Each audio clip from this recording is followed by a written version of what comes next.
In Caracas, he moved with motorcades, radio codes, guarded corridors, and men who believed repetition meant security. Nicolás Maduro had survived long enough to trust those routines. Every failed uprising reinforced the same lesson: the system worked. To the outside world, Maduro looked entrenched. To US intelligence, he looked predictable. And predictability, in the wrong moment, becomes vulnerability.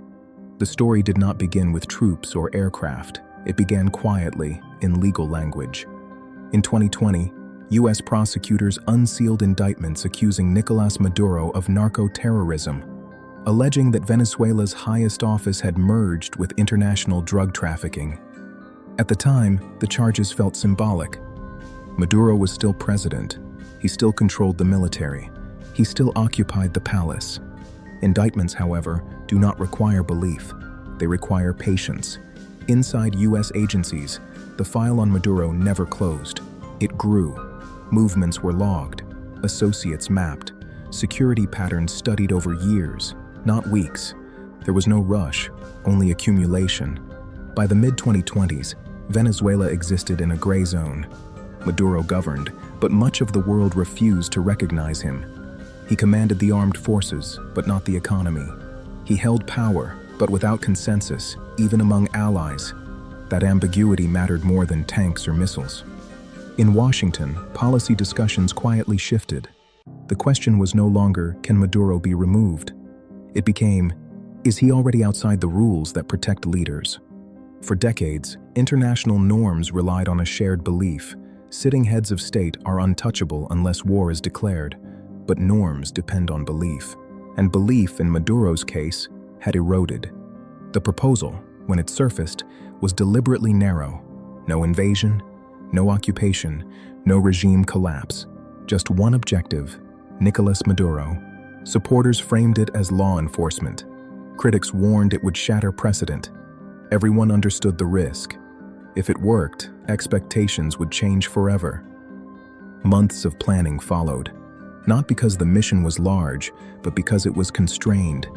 Every variable was measured: reaction time, civilian risk, military loyalty, international fallout. This was not about dominance. It was about control. Modern operations don't always announce themselves. On the night it began, Caracas felt normal. Streets were quiet, the city slept. Then systems hesitated. Radar flickered. Communication slowed. Backup channels lagged just enough to matter. To technicians, it looked like malfunction. To planners watching remotely, it was confirmation. Silence isn't absence.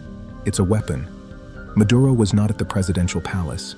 He preferred a fortified military complex, designed for loyalty, not ceremony. Built to survive coups, not precision extraction. According to US accounts, the breach was fast, disorienting. Orders overlapped. Lights flooded corridors. Gunfire echoed briefly, then stopped. Elite protection depends on coordination. Coordination collapses under confusion. Within minutes, the system that had protected Maduro for years failed, not through weakness, but through speed. There was no speech, no broadcast, no final declaration. Maduro was restrained, escorted, removed.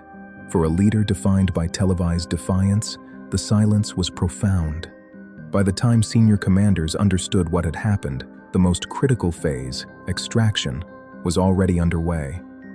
A president had vanished, not killed, not hiding, taken. Extraction is the most dangerous phase. Not because resistance peaks, but because awareness spreads. Orders align. Confusion hardens into response. US aircraft provided cover. Naval assets waited offshore. Timelines tightened. The goal was no longer stealth. It was inevitability.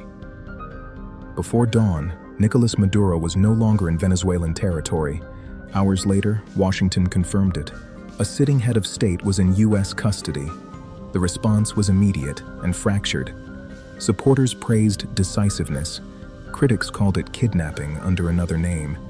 The language of war didn't fit. Neither did extradition. The US position was blunt. Maduro was a criminal, not a legitimate leader. Sovereignty, they argued, does not shield narco-terrorism. Opponents countered, If one state can seize another's leader unilaterally, no border is safe. Both sides understood the same thing. The rules were no longer shared. Maduro appeared not on a balcony but in a courtroom. No uniform, no audience, no stage. For prosecutors, it was the culmination of years of work. For critics, it was proof that force, not law, had decided the outcome.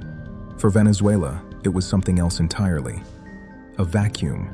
The military did not collapse, but it recalibrated. Interim leadership emerged, denouncing the capture as imperial aggression. Among civilians, reactions were mixed. Some felt relief, others feared chaos. Most were simply exhausted. After years of crisis, even change felt heavy. The capture of Nicolás Maduro did more than remove a leader. It tested a taboo and proved it breakable. Supporters call it accountability. Critics warn the international order absorbed a fracture it may not survive. Both recognize the implication. Power is no longer assumed permanent. That night, permanence dissolved quietly, without speeches, without explosions. And by morning, the world understood what that meant.